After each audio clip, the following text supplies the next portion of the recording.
Good afternoon. Just getting home from my route. My blades were sharp, so I was going to do a couple of other things to the mower. A lot of people out there are running these mowers and the brakes don't work. They're not that hard to adjust. I don't want to get into that, okay? But I'll tell you, for me, most of mine weren't working and I didn't have time to adjust them. And as such, I says, well, what's the point then? So what I started to do is whittling away. Oh my God. Another freaking moron. I just had a car come through here at 80 mile an hour and almost for yesterday or day before. And here we go again. People screeching tires and I don't know. There's no sight over that hill. But anyway, back to the subject. If I can focus. So I was thinking, why then carry all that weight? And as such, this is what I ended up with. Okay, so if you're committed to saying, well, I can't keep them brakes working anyway, what can you get? What's your difference? What's the difference? Okay, let me show you what comes off. This here piece is goes to the exterior housing of the wheel motor. Sorry about the camera work. And it provides purchase for the mounting of the brake backing plate. The brake backing plate carries the manipulation arm that pushes the pads out, and it carries the pads and adjustment and springs, and it is not super heavy or anything. And I looked at all of this as weight savings. And then you have the brake drum. This here, I'd say, is kind of a lot of savings, because I end up with, I take a grinder. And once again, don't ever modify your mower, but I'm pretty good with a cutting wheel. I take and just put to that sight line there. I don't even use a gauge, and go all the way around and trim it right to there. That gets off the ring.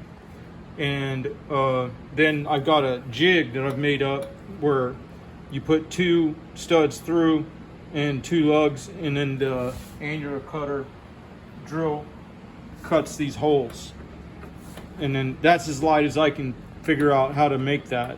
And then what else you get rid of if you can't get your brakes working, and you don't really need, if they're not working, in my opinion, is down here there would be link arms that when you pull the arm in, it kicks the link arm out, and then there was a pivoting big mass here. Okay, I got another mower that has all that. Hang on.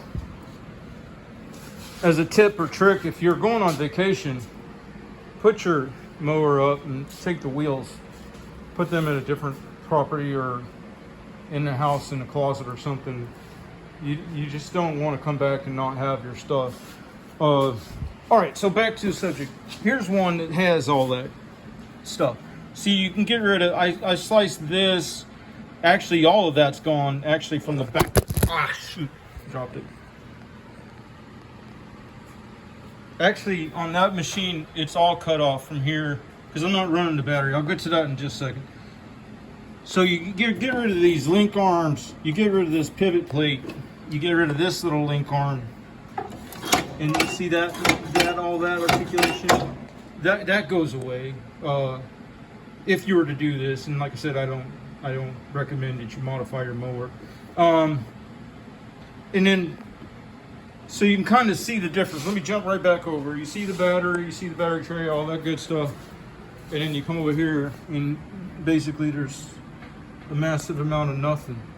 You can see right through. Oh, and then as far as the battery, what I'm running here is the lithium under the control panel, and then I moved my start solenoid relay under the panel too, so that basically, you know, all my wiring is contained within there, and then all I have is a ground loop for the 3 or 4 components that need ground. One to the block, and then hot wire to the fuel cutoff, hot wire to the, well, from the PTO to the clutch, and I'm running the extreme clutches, and then a hot wire to the fan that's triggered when you put the battery isolator switch in there. So that works fine for me. And then the one other wire would be this center tap on the voltage regulator that goes back to that little lithium for charging. It's pretty simple. And so you lose all of that. Now, whether or not that's worth it to you, I don't know. To me, it's not just about weight reduction on the machine. I'm always looking for the thicker pieces of steel. I want to find big pieces of steel that I understand when they were building these mowers, people were using them on farms and everything else, but I'm using it strictly for mowing.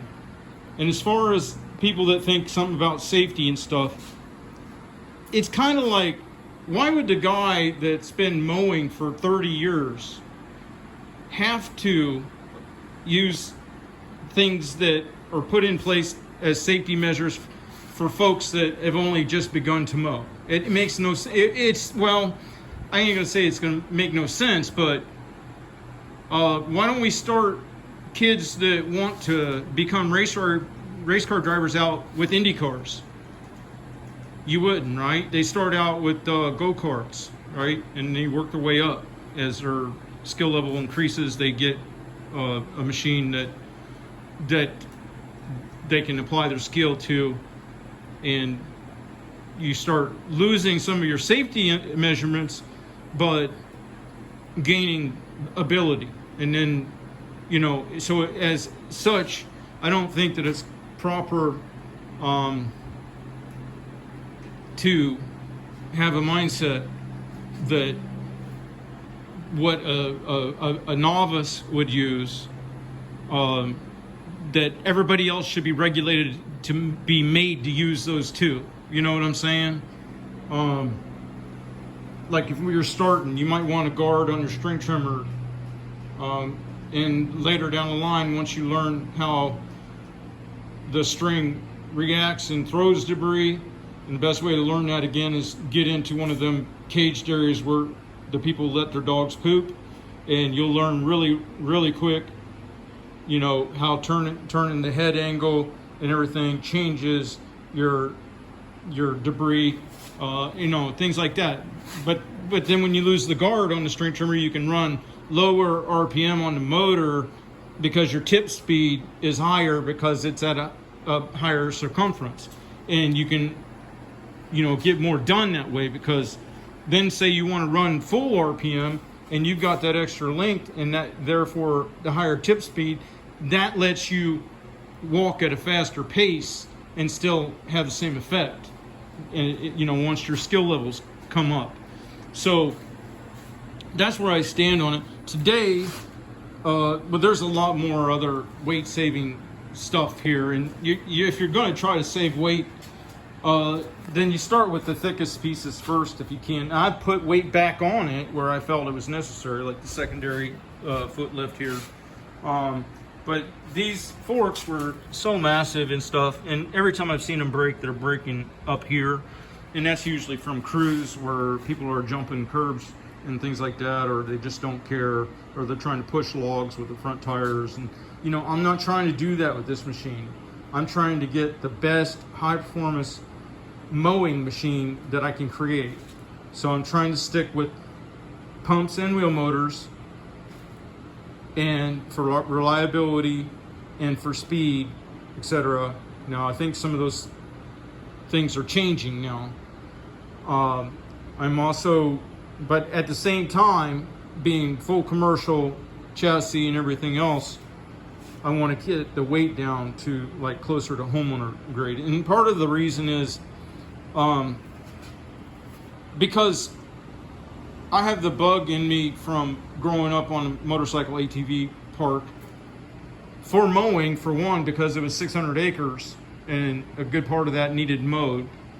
And that's what triggers my desire for width on a mower too, because initially we were on like a little snapper 36 inch or something and mowing the front 40, and you look back on a pass that's a quarter mile long, you're like, oh my God, we're going to be here forever. So I fell in love with the maneuverability, especially after I had a significant injury and accident. I fell in love with the maneuverability of the zero turn platform, and then I always lean towards the wider cut because of that experience as a very young person mowing and looking back at how narrow a 36-inch cut pass actually is. But growing up on an ATV motorcycle park, I also had the bug in me from an early age for off-road vehicle type recreation. Okay, as it turns out, as I'm increasing the performance of these mowers, and there's more things I can do to it, like go to the hyperdrive pumps and stuff, and then when you clock up your if you don't have as much mass, you can overclock your hydros. I don't know exactly how fast you could, but it's not about speed, it's just about having fun. And when you're not getting jostled around because you got the taller tires and running at 3 psi and stuff, and you're sticking it, you're popping wheelies, you know, you're just kind of having fun, but you're making money. So you don't look the fool, you know, getting out here on a four-wheeler riding wheelies, and then one day somebody comes through like they did the other day at 80 mile an hour and kills you, or trying to find open ground where you're still allowed to ride an ATV. Here, I get to do it every day. And it's enough to satisfy that bug, partly because of the performance that I'm getting out of the machines now. Ultimate goal, I think, where I would end up is if I had carbon fiber wheels, somehow built a carbon fiber composite deck. I'd have to use polycarbonate as the skin to drop a lot of weight, you know.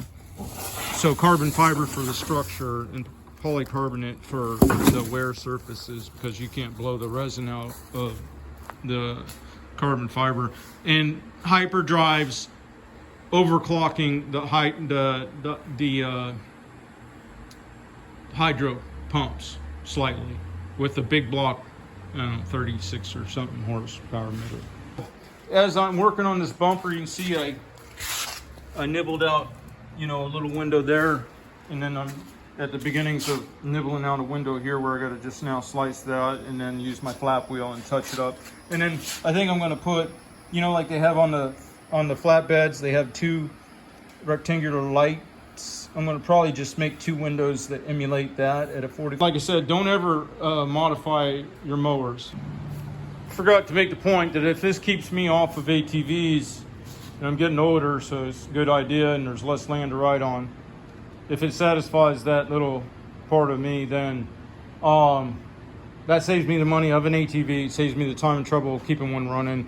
It saves me the cost potentially of medical from accidents that might arise from an ATV. So I feel like it's worth it. So everybody, you know, I mean, this it's not like I'm standing down on work to do this. But if it works for me to save money in that respect, then that's something I'm going to go ahead and pursue. All right, have a good one. So I got two windows cut on either side. This is for weight, you know, trying to get as much weight off as possible, and one window in the middle that might be helpful for, you know, tie down location in one here. For today, I'm having to skip the triangulated ovals that I was going to cut in there because I just couldn't figure out how to place it.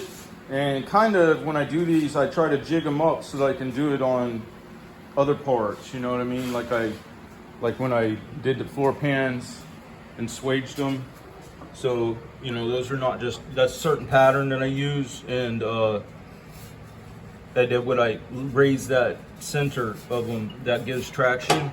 So, you know, I replicated that on all the machines, and, you know,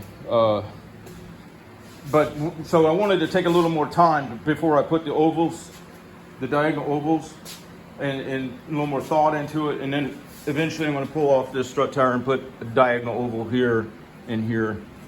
But I'll have to drop my hydro coolers because on this machine I cut away all this metal, and because of that I've welded this to that. And I really wanted to redo my mounting for the hydro coolers anyway, because those bolts tend to loosen up and stuff.